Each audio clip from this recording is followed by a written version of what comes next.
Okay, so today we are going to be jumping into one of myriad sessions on communication.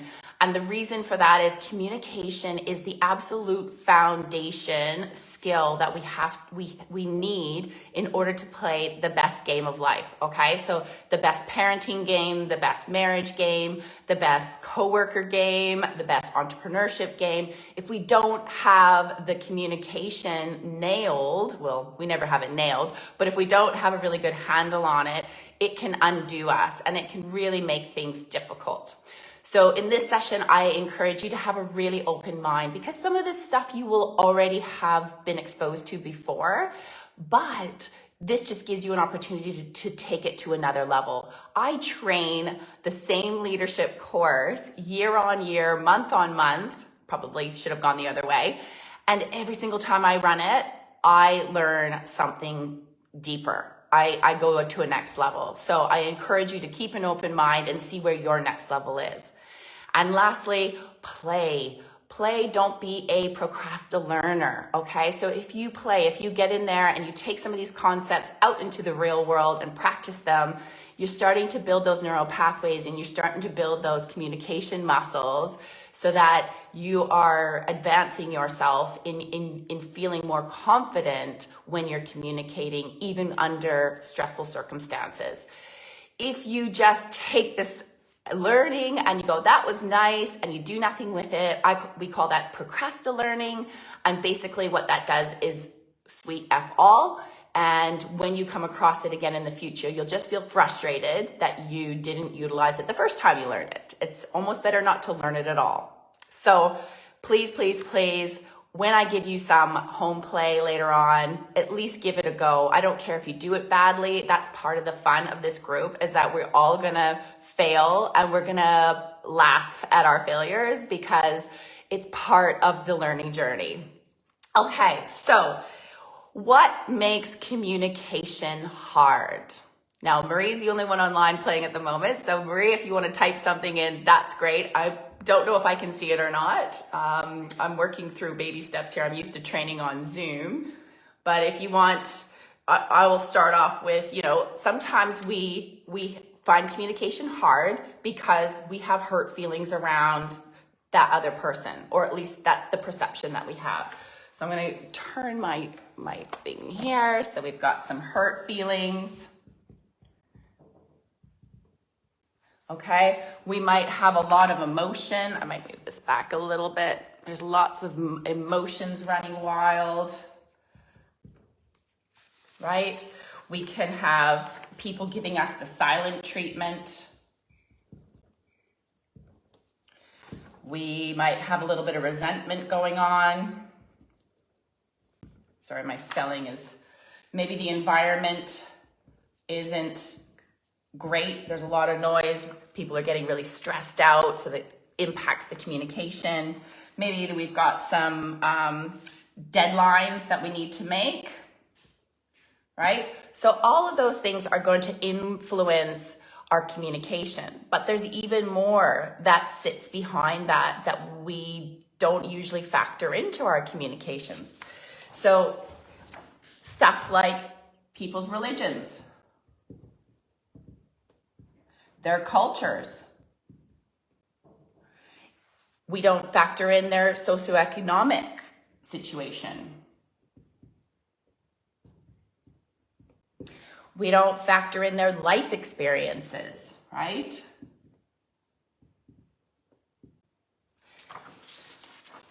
What about their values? Their beliefs? Their health.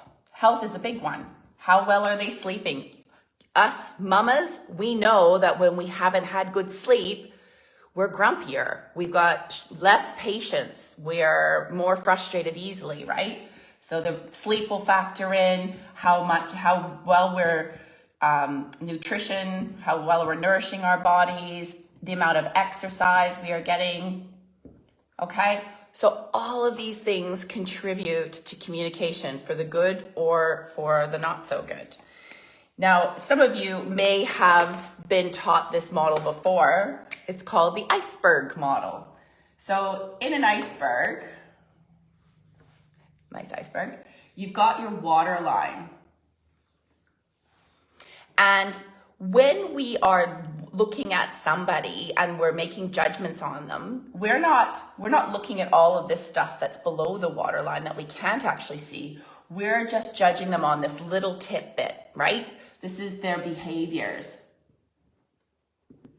So this is what we can see, we can hear, we can feel, and it's a very small bit of what actually makes them up.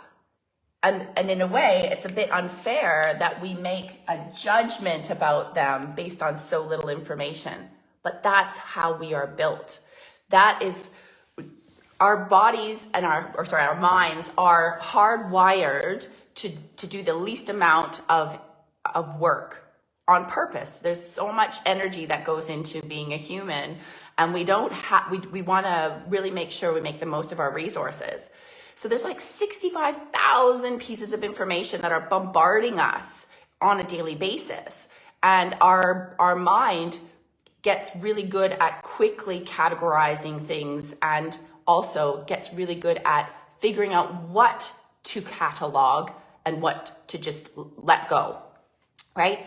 And this is where we play such a big place in this, because what we tell our brains is what it looks out for, good and bad. So if you're saying that person is so rude, or that person isn't doing the right thing, or that person is incredibly kind, it doesn't matter, the good or the bad. What you're basically doing is priming your brain to look out for stimuli that back up, that validate what you believe.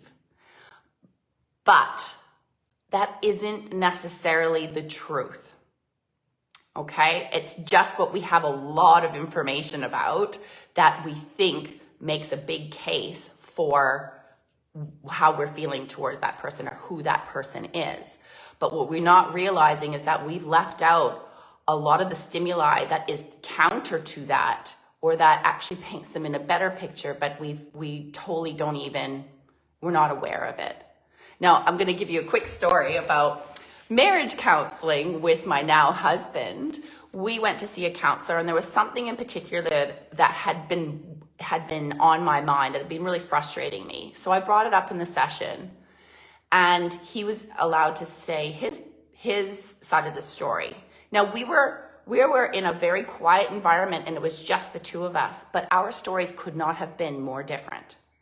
And when we walked out of that session, I was like, that's it. We cannot get married because you lied. And he looked at me like, no, you were the one who was lying.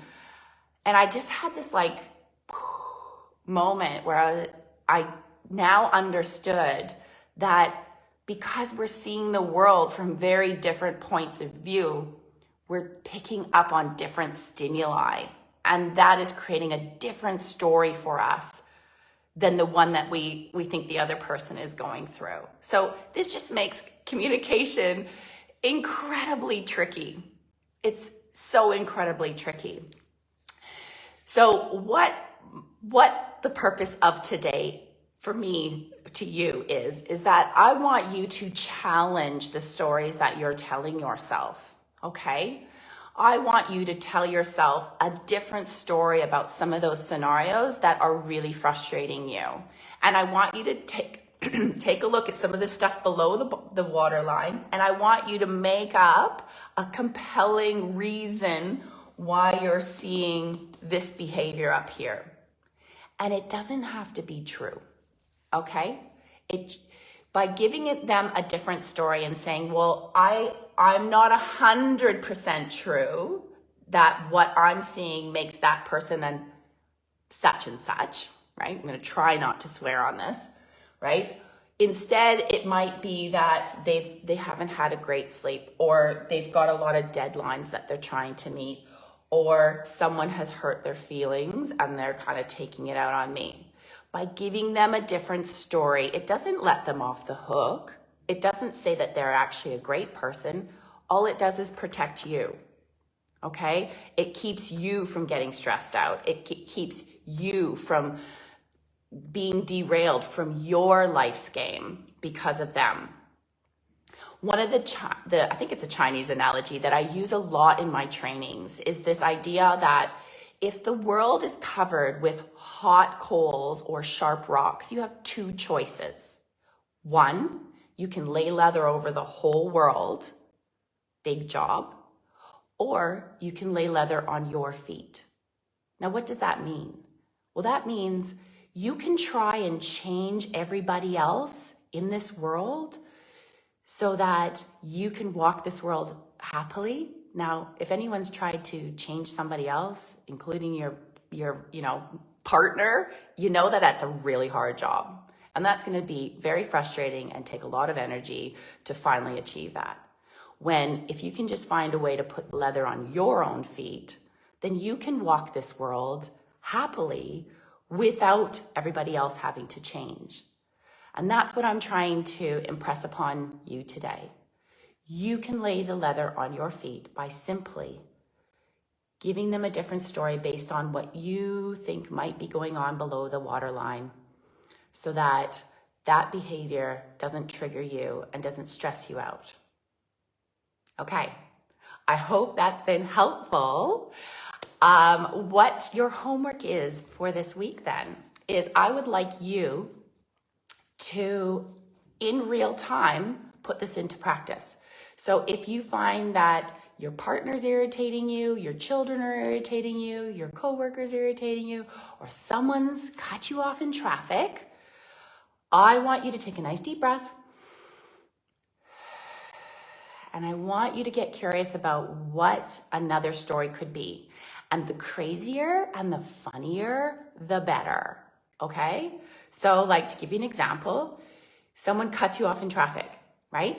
Instead of going, blowing up, I want you to take a deep breath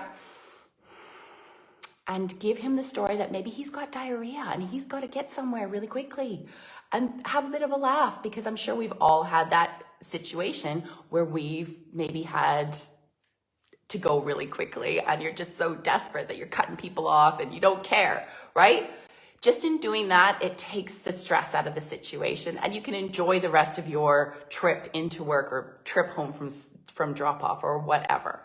So I encourage you to do that, and I encourage you to share some of the crazy stories that you make up, and even share this idea with your children, because they can have some fun with things as well, in giving their siblings a different story or giving their parents a different story, because sometimes we're not in the best moods at the end of the day either. So let us know how you go. I'm really looking forward to hearing some of your aha moments that you've taken from this training.